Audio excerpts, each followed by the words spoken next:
You will not have a war. Don't tell us what we're going to feel. We're trying to solve a problem. Don't tell us what we're going to feel. I'm not telling you. Because you're in no position to dictate that. Remember this. You're in no position to dictate what we're going to feel. We're going to feel very good. You will feel influenced. We're going to feel very good and very strong. You will feel influenced. You're right now not in a very good position. You've allowed yourself to be in a very bad position, and he happens to be right about it. From the very beginning of the war. You're not in a good position. You don't have the cards right now. With us, you start having cards. But right now, you don't. Yeah, you're playing cards. You're playing cards. You're gambling with the lives of millions of people. You're gambling with World War III. You're gambling with World War III. And what you're doing is very disrespectful to the country, this country. It's back to you. Far more than a lot of people said they should have. Have you said thank you once? A lot less. So, as you can see, Donald Trump has an emotional outburst that continues. He won't let people speak. He's outraged that Zelensky isn't willing to turn over his country to Russia. Because any peace deal, mind you, Trump is not offering him any security, by the way. He's not offering him weapons or troops. He's just saying, give Russia what they want and give the U.S. minerals and trust Putin. He's not going to do that.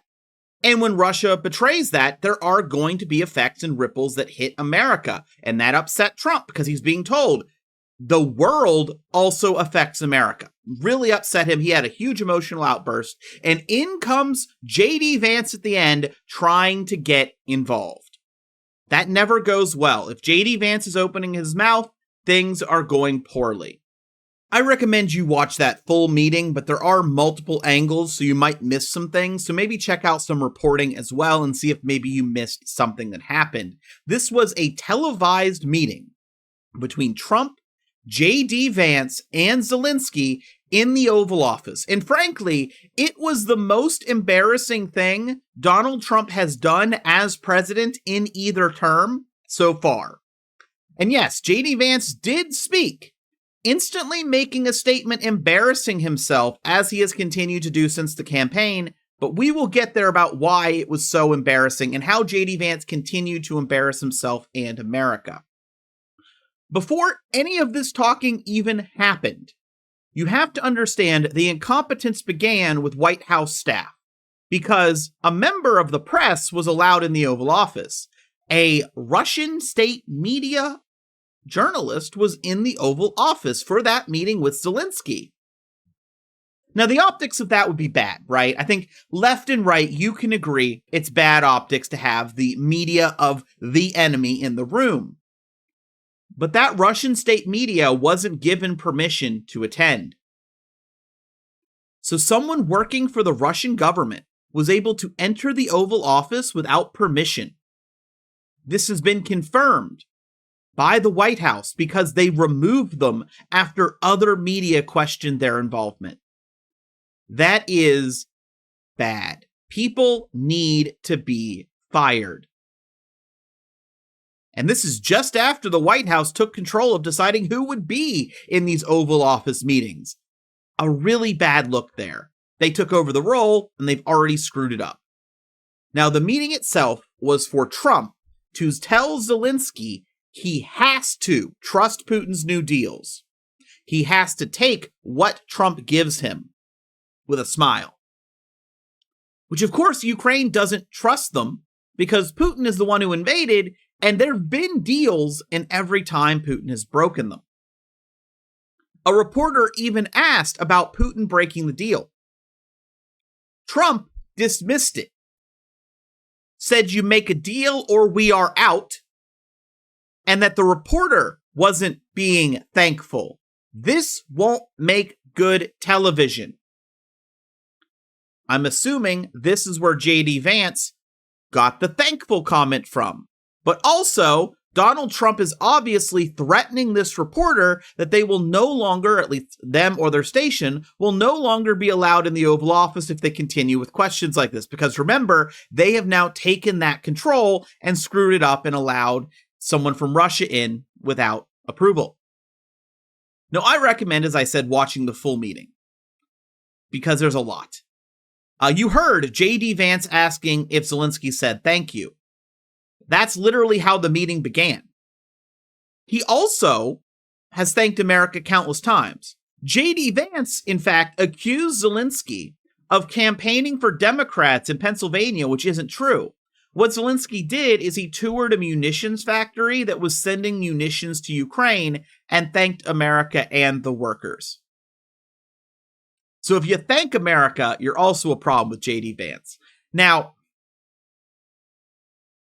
when Zelensky pressured JD Vance, asking him, have you been to Ukraine? He's like, no, I looked it up online. Something like that, basically, what it boiled down to.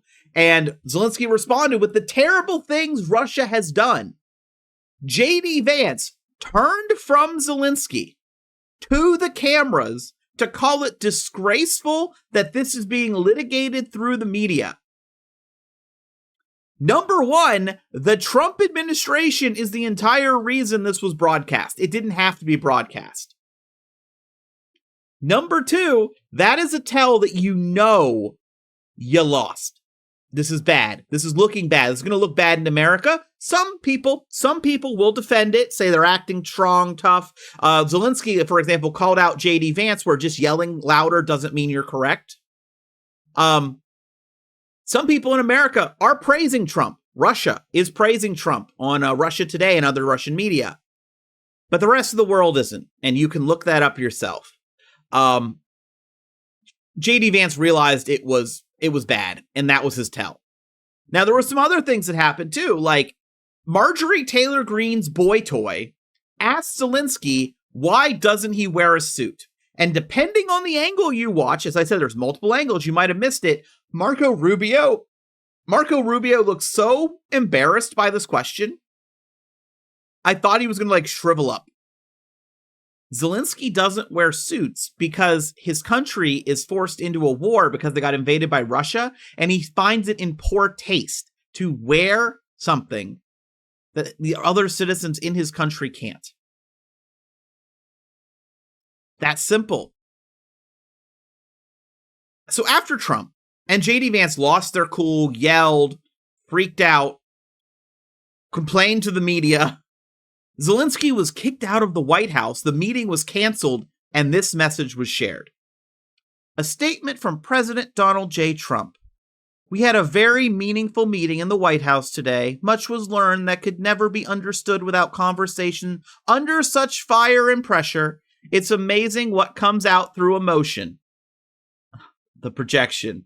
And I have determined that President Zelensky is not ready for peace if America is involved because he feels our involvement gives him a big advantage in negotiations. I don't want advantage. I want peace. He disrespected the United States of America in its cherished Oval Office. He can come back when he's ready for peace. If you didn't know, internationally, they have been talking about how weak America is and how other countries that have been relying on America for military aid and assistance, because we will go and defend our allies, and that's how they've been keeping world peace. They've been talking about moving on and building bigger armies and forgetting the United States. And this right here, this could be going in the history books as the final catalyst to do so. There are people in America defending Trump. He's doing what they think a tough dictator would, and it makes them happy. But the thing is, it's weak. And it shows the weakness of America. It shows that America is picking Putin very blatantly. That Putin can do no wrong even when he evades other countries. And you have to remember, Donald Trump knows that he screwed up. Donald Trump, the other day, called Zelensky a dictator. He wants to talk about being disrespectful. Donald Trump called Zelensky a dictator. And when called out on it, he claimed he didn't remember or believe that he said it. Which leaves one of two options. One, Trump realized that he was so disrespectful and it had such a negative reach internationally that he needed to backtrack in whatever way he could. Or the Alzheimer's is getting him and he forgot.